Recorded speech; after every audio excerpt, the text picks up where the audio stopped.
Episode ke-210. Long Jiaonan menerjang ke depan sambil berteriak, "Semua ini terjadi karena ulahmu."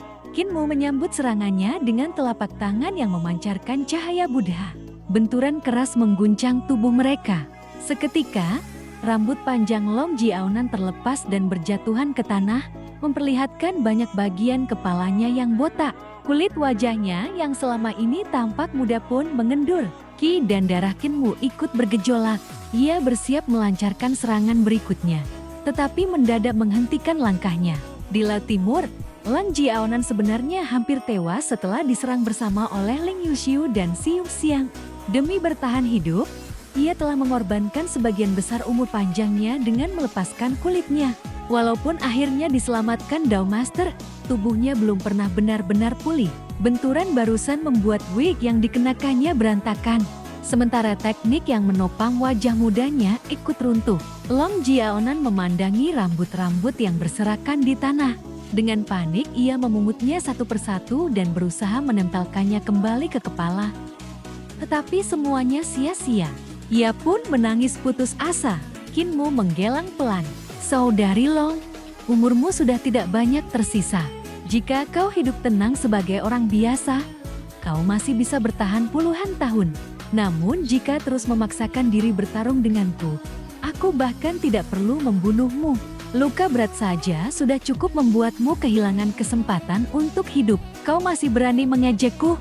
Long Jiaonan menjerit. Kinmu menjawab tenang, "Yang membuatmu seperti sekarang bukan aku. Kaulah yang memilih jalanmu sendiri, begitu juga ayahmu dan Raja Naga. Menyalahkanku hanyalah cara untuk melampiaskan kemarahan."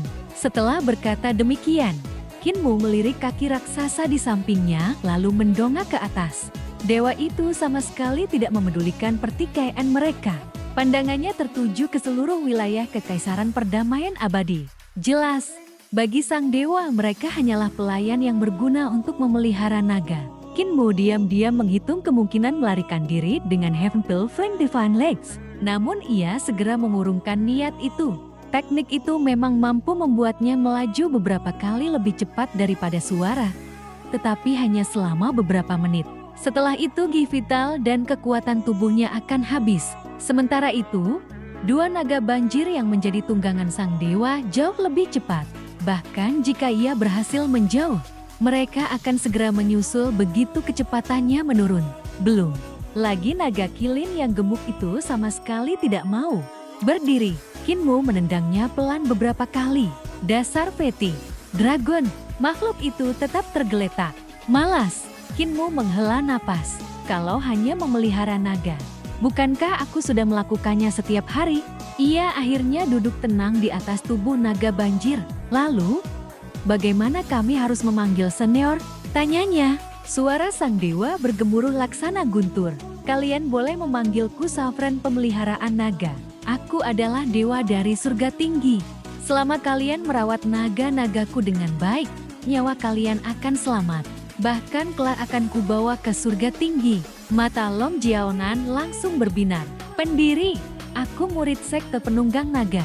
Sekte itu adalah warisan yang senior dirikan." Jantung Kinmu langsung berdegup kencang. Sial, ternyata dia pendiri sekte penunggang naga. Kini ia menyesali pertanyaannya sendiri. Begitu Long Jiaonan mengungkap hubungan mereka, peluangnya untuk selamat terasa semakin kecil. Ia hendak melarikan diri. Tetapi naga kilin tetap tidak mau bergerak. Kinmu hanya bisa menghibur dirinya. Setiap orang punya keahlian masing-masing. Sovereign Pemeliharaan Naga menundukkan kepala. "Sekte penunggang naga? Memang aku pernah mendirikannya. Tetapi itu hanya hiburan semasa masih berada di dunia fana. Setelah naik ke surga tinggi, aku tak pernah lagi mengurusnya." Ia memandang Long Jiaonan. "Jadi kau murid sekte itu? Siapa orang bodoh yang tadi kau sebut ayah?" "Itu ayahku, Master Sekte Penunggang Naga saat ini. Hampe, kultivasinya memang lemah, tapi dia tidak akan mati." Sang dewa mengangkat sebuah manik naga bercahaya jingga dan melemparkannya. "Karena kau masih keturunan sekteku, terimalah ini. Manik naga ini tidak akan mengembalikan kecantikanmu seperti semula, tetapi cukup untuk memulihkan vitalitas dan memperpanjang umurmu." Long Jiaonan menerima hadiah itu dengan penuh rasa syukur. Namun sesaat kemudian ia menunjuk Kinmu. Pendiri, dialah musuh sekte kami. Dialah yang memusnahkan sekte penunggang naga. Kinmu langsung menggeleng keras. Jangan memfitnahku. Lihat saja kultivasiku. Bagaimana mungkin aku mampu memusnahkan sebuah tanah suci sebesar sekte penunggang naga? Sovereign pemeliharaan naga menatap Kinmu dari atas ke bawah. Pemuda itu tampak begitu jujur hingga jauh lebih meyakinkan daripada Long Jiaonan. Anak selemah ini memusnahkan sekte yang kudirikan. Apa kalian benar-benar selemah itu? Long Jiaonan hampir muntah darah karena marah. Dia memang tidak membunuh sendiri. Dia memanggil dewa iblis yang membantai seluruh sekte kami. Kinmu memasang wajah polos. Sejak kecil aku belajar ilmu pengobatan. Setiap hari pekerjaanku hanya meracik obat dan memberi makan naga kilin sampai gemuk. Mana mungkin aku memanggil dewa iblis? Long Jiaonan berteriak marah. Kau master kultus iblis surgawi. Kau iblis sejati. Ia bahkan menerjang dan mencekik Kinmu hingga wajah pemuda itu memerah. Saat itulah Sovereign pemeliharaan naga menjentikan jarinya.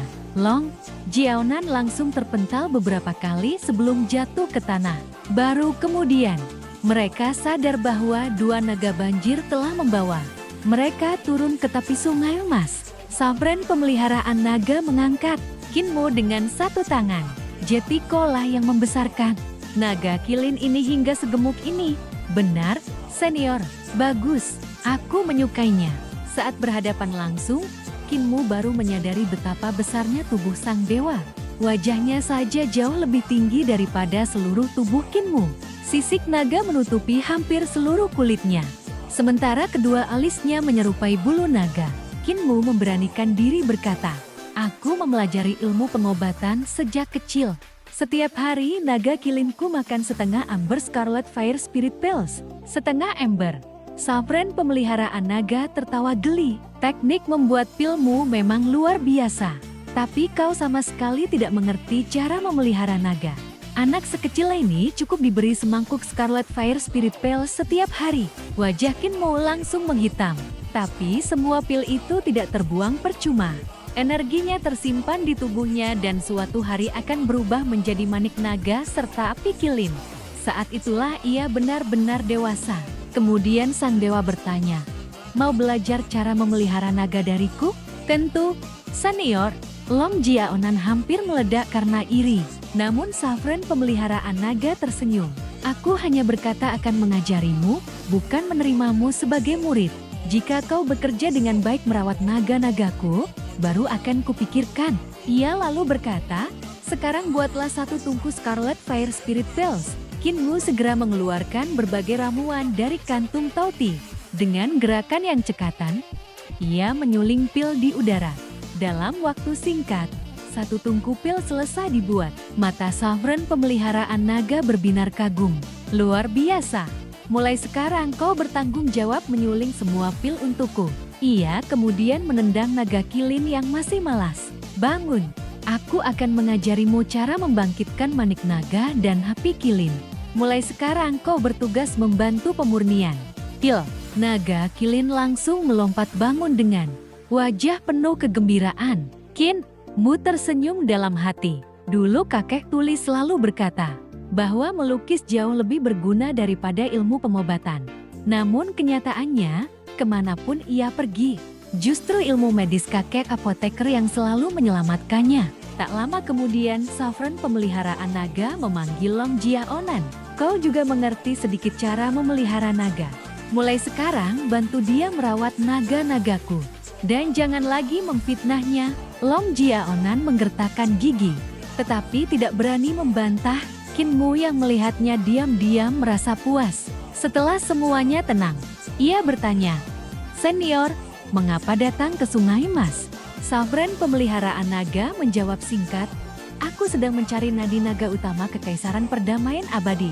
Salah satu anting di telinganya tiba-tiba berubah menjadi naga banjir kuning raksasa. Tubuhnya memanjang sebelum menyelam ke Sungai Emas. Seketika air sungai bergolak hebat dan membumbung ke langit seperti sungai yang mengalir di udara. Disinilah bagian perut dan cakar naga Sungai Emas berada. Sang dewa mengamati dasar sungai beberapa saat, lalu menggeleng kecewa. Bukan ini nadi naga utamanya. Kinmu ikut melihat ke dasar sungai. Di balik arus yang tersibak, ia melihat susunan batu yang menyerupai sisik dan cakar naga raksasa. Savren pemeliharaan naga lalu menjelaskan, jika ki sungai berkumpul, terbentuklah nadi naga air. Jika ki gunung berkumpul, lahirlah nadi naga bumi. Jika ki api berkumpul, tercipta nadi naga api. Selain itu, masih ada satu jenis lagi, yaitu nadi naga angin, yang terbentuk oleh aliran angin selama puluhan ribu tahun. Ia memandang ke kejauhan, nadi angin, nadi gunung, sungai lumpur, dan sungai emas sudah kuperiksa. Selanjutnya tinggal 3 nadi naga api di bawah tanah. Tatapannya berubah tajam. Begitu aku menemukan nadi naga utama dan menguasainya, seluruh nadi naga di Ketaisaran Perdamaian Abadi akan kehilangan pemimpinnya. Senyum tipis muncul di wajahnya, dan saat itu, seluruh dunia akan jatuh ke dalam kekacauan.